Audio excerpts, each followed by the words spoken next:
নমস্কার বন্ধুরা, আশা করছি আপনারা সবাই খুব ভালো আছেন। এই ভিডিওটিতে আমরা বৃশ্চিক রাশির জাতক জাতিকাদের 2024 সালের ফেব্রুয়ারি মাসটি কেমন কাটতে চলেছে সেই সম্পর্কে বিস্তারিত আলোচনা করতে চলেছি। চলুন আর দেরি না করে শুরু করা যাক। প্রথমে দেখে নেওয়া যাক বৃশ্চিক রাশির জাতক জাতিকাদের কর্মক্ষেত্রের দিকটি। কর্মক্ষেত্রে এই মাসটি আপনার জন্য ভালো যাবে, বিশেষ করে প্রথম অর্ধটি। দশম ঘরের অধিপতি সূর্য আপনাদের তৃতীয় ঘরে বুধের সাথে যুক্ত হয়ে বুধাদিত্য যোগ তৈরি করেছেন, যার ফলে আপনারা আপনাদের সহকর্মীর কাছ থেকে সম্পূর্ণ সমর্থন পাবেন এবং তারা আপনাকে প্রতিটি কাজে সাহায্য করবে। তবে মাসের দ্বিতীয়ার্ধে যখন চতুর্থ ঘরে রবি প্রবেশ করবে, তখন তিনি শনি মহারাজের সাথে যুক্ত হবে। তখন আপনার কর্মক্ষেত্রে প্রচুর চ্যালেঞ্জের সম্মুখীন হতে হবে, যা আপনাদেরকে খুব বিরক্ত করে তুলতে পারে। ব্যবসায়ীদের জন্যেও এই মাসটি ভালো যাবে। শুরুতে কিছু চ্যালেঞ্জের সম্মুখীন আপনাদের হতে হবে, যা মাসের প্রথমার্ধে আসবে, তবে তা সহজেই কাটিয়ে উঠতে পারবেন আপনারা। এবং ব্যবসায় নতুন কিছু লোকের সাথে আপনাদের পরিচিতি ঘটবে এবং ছোট ছোট ভ্রমণের মাধ্যমে ব্যবসার উন্নতি আসবে এবং আপনারা সাফল্য অর্জন করতে সক্ষম হবেন। এবার আসা যাক অর্থনৈতিক দিকটিতে। আমরা যদি আপনার আর্থিক অবস্থার দিকে তাকাই, তাহলে মাসের শুরুটা আপনাদের অনুকূল হবে, কারণ কেতু মহারাজ আপনাদের একাদশ ঘরে ট্রানজিট করছেন। যদিও দেবগুরু বৃহস্পতি আপনাদের ষষ্ঠ ঘরে থাকার জন্য আপনাদের দ্বাদশ ঘরে তার পূর্ণ দৃষ্টি থাকবে, যার ফলে পূজা এবং অন্যান্য শুভ কাজে আপনার অর্থ ব্যয় হবে, তবে এটি আপনার সুখের কারণ হতে পারে।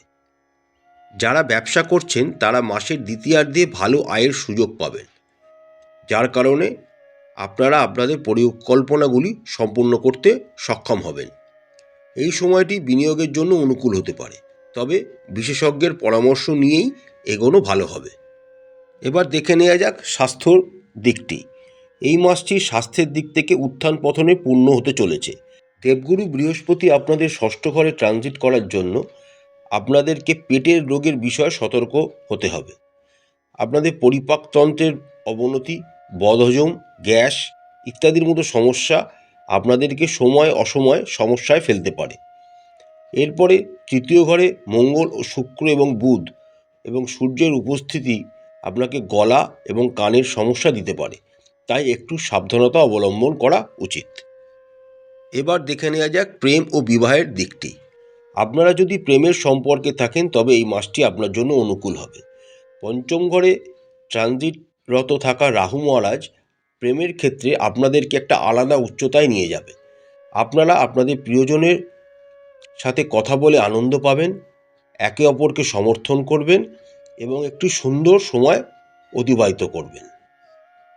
বিবাহিতদের কথা বললে মাসের শুরুটা আপনাদের ভালোই যাবে। সম্পর্কের মধ্যে প্রেম এবং রোম্যান্সের স্বাদ থাকবে। আপনারা একে অপরের প্রতি ভালোবাসা প্রকাশ করবেন এবং পরিবারের দায়িত্ব একত্রে পালন করবেন। এরপর 12 তারিখে যখন শুক্র আপনাদের তৃতীয় ঘরে প্রবেশ করবেন এবং মঙ্গলের সাথে যুক্ত হবে, এই সময় আপনাদের জীবনে কিছুটা চ্যালেঞ্জিং হতে পারে। এই সময় সম্পর্কের টানাপোড়েন বাড়তে পারে, একে অপরের সাথে বিবাদের পরিস্থিতিও তৈরি হতে পারে, তাই এই সময়টি একটু সতর্ক থাকাই উচিত হবে। এবার দেখে নেওয়া যাক পরিবারের দিকটি।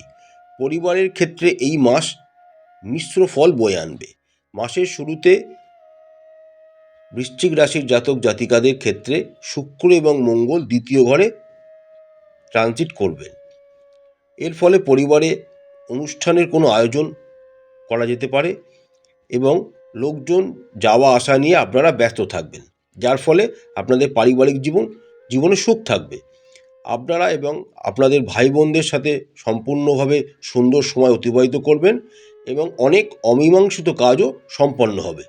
কিন্তু মাসের দ্বিতীয়ার্ধে যখন শনির সাথে রবি যুক্ত হবেন এবং 20 তারিখের পর যখন বুধ সেখানে যুক্ত হবে, তখন পারিবারিক দ্বন্দ্ব প্রকট হয়ে উঠবে এবং আপনাদের মধ্যে ঝামেলা অশান্তি হতে পারে। তাই এই সময় দয়া করে কোনো কটু কথা বলবেন না। নাহলে পরিস্থিতি আরও খারাপের দিকে যেতে পারে।